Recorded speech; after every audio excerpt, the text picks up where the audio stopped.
Hello, Deverners. It's Mrs. Whitehouse and Shelfie again to read you another Jane Hissey story. I hope you're enjoying these. It's a series of stories that she's written, and they are lovely. I used to read them to my own children when they were little. This one is called Jolly Snow, so it's about our giraffe friend. It was cold and grey outside. Jolly Tall the giraffe had been gazing out of the window for days.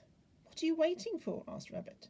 "I'm waiting for it to snow," said Jolly. "It is winter, isn't it?" "It doesn't always snow in winter," said Rabbit.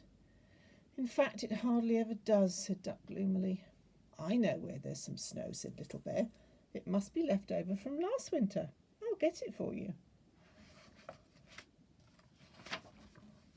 Without waiting to explain, Little Bear rushed out of the room.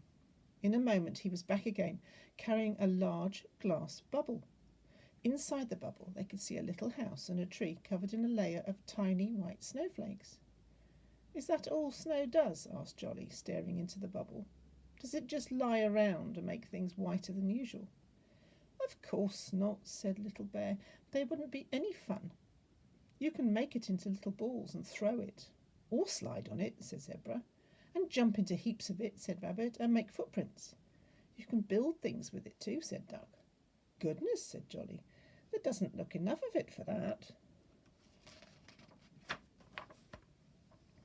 Holding the glass bubble tightly, Little Bear jumped up and down. A flurry of snowflakes leaped from the tiny house and tree and rushed around inside the glass. "Look at it now," he squeaked. "There's still not enough to make a snowball," said Jolly, "and anyway, we can't get it out," said Duck. "Wait a minute," said Zebra. "I know where there's lots of snow."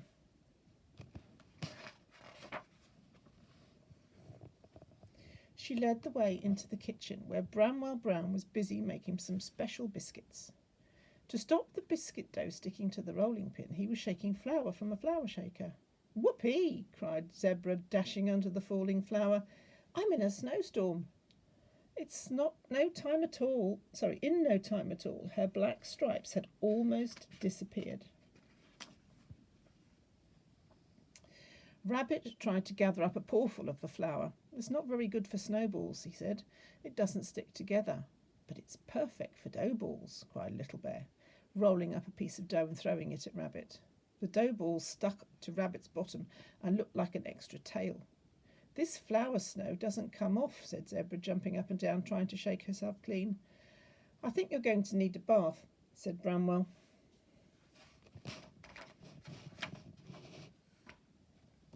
He filled a dish with soapy water, and the snowy Zebra climbed in. She began to splash about, sending bubbles flying everywhere. "It's still not coming off," she grumbled. "It gets stickier and stickier." "Flour and water make a sort of glue," said Duck. "You'll probably have to stay white forever." "No, you won't," said Bramwell kindly. "We'll get you clean." All the scrubbing and splashing made even more bubbles. "Snow bubbles!" cried Little Bear, jumping about, popping them with his paws. "Hurry up, Zebra. We want to use your bath as a snow machine." After lots of rubbing and scrubbing, Zebra's stripes at last reappeared. The others wrapped her in a warm towel and looked into the bath. "What have you done with all the bubbles?" asked Little Bear. "Well, bubbles never last," said Duck. "And anyway, they would have made very sloppy snow. Why don't we go and see if Old Bear has any ideas?" Old Bear was in the dining room cutting out paper decorations. He'd made paper stars, paper bells, and paper lanterns. He'd even made paper snowflakes. "You can't really play with these," said Little Bear, trying to slide on a snowflake. "No, you can't," said Old Bear, rescuing his decoration. "They're only meant for looking at." "We want some snow for Jolly," said Rabbit. "Snow you can play with." "What about these?" said Old Bear, scattering a blizzard of paper pieces into the air. "Lovely," said Rabbit. "And nice and slippery too," said Little Bear, taking a run at a heap of them and skidding along on his bottom. "What we need is a sledge," said Rabbit, "or Little Bear will wear out his trousers." He fetched a cardboard box and Bramwell cut away the side. Duck tied a string to the front and they pulled it along to test it. Now, if we had a slope, said Rabbit, we could whiz down it in the sledge. I don't think I could, said Jolly. I wouldn't fit in. Never mind, said Bramwell. You can help with the slope. Bramwell Brown disappeared into the bedroom and came back pulling a large white sheet. He gave a corner to Jolly. Now, said Bramwell, when the others climb on, lift up your end, and they should all slide down. They should slide all the way down. Rabbit and Little Bear pushed the sledge onto the sheet and climbed in. There's only room for two, said Rabbit. Don't worry, said Zebra. I'll slide on my tummy. As soon as they were ready, Little Bear called out to Jolly. 1, 2, 3, go! Jolly and Bramwell lifted their end of the sheet. Nothing happened. Wobble it a bit, called Rabbit. We seem to be stuck. Jolly and Bramwell shook the sheet as hard as they could, and suddenly the toys found themselves sliding very fast to the other end. Look out! Cried Bear as the sledge whizzed off the sheet across the room and crashed into the wall on the other side.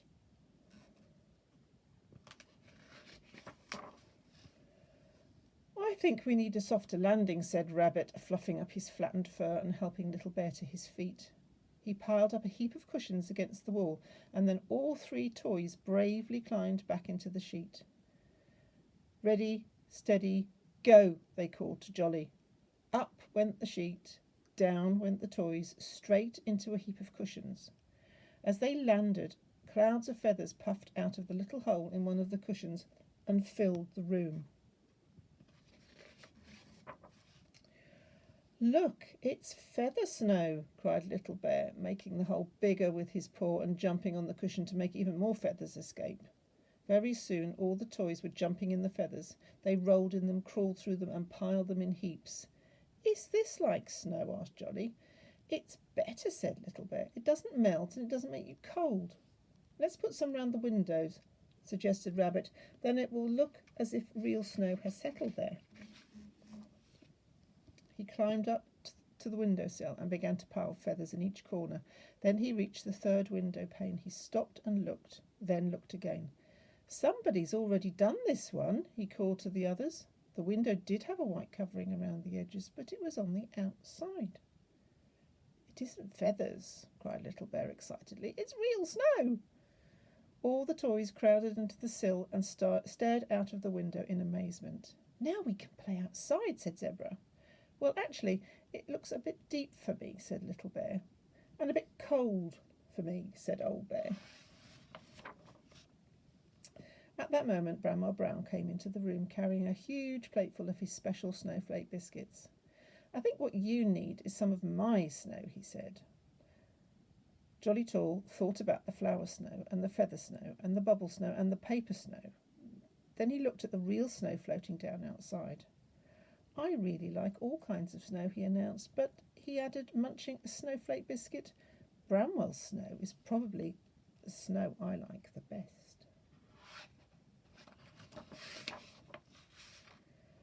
And that's the end of that story. Well, that was nice, and I know we haven't got snow at the moment, but that's quite a nice snowy story. Hope you enjoyed it. Shelfie says bye-bye, and remember to keep safe, stay at home, and wash your hands. And we'll see you again for another story soon. Bye-bye.